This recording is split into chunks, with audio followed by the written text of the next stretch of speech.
பாவப்பட்ட மக்களுக்கு பட்டா இல்லை, பணக்காரங்களுக்கு பட்டா இருக்கு.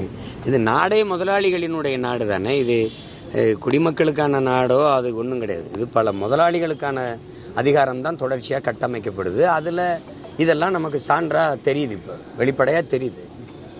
சென்னையில் மொத்தம் அதிகமான ஏரிகள் காணப்பட்டது. ஆனால் திமுக ஆட்சி சென்னையில் மொத்தம்னு சொல்லக்கூடாது தம்பி, சென்னையே ஒரு ஏரி நகரம். ஆனால் இருங்க வேளச்சேரி, செம்மஞ்சேரி, பலவந்தாங்கல், கல்லுக்குட்டை, வேடந்தாங்கல், தாங்கல்னாலும் ஏந்தல்னாலும் இந்த குட்டைனாலும் நீர்த்தேக்கம் தான். ஏரி சென்னஞ்சேரி, வேளச்சேரி, இப்போ வள்ளுவர் கோட்டமே ஏரியில் தானே கட்டப்பட்டிருக்கு. எல்லா ஏரிகளும் நீங்கள் பார்த்தீங்கன்னா சென்னையே ஒரு ஏரி நகரம்தான். ஏரியை ஆக்கிரமிச்சு தான் இது எல்லாம் கட்டப்பட்டிருக்கு. இப்போ அதில் பல ஏரிகள் இருக்குன்னு, இதில் 22 ஏரி இருக்குது பள்ளிக்கரணையில், இந்த இதில் பரந்தூரில்.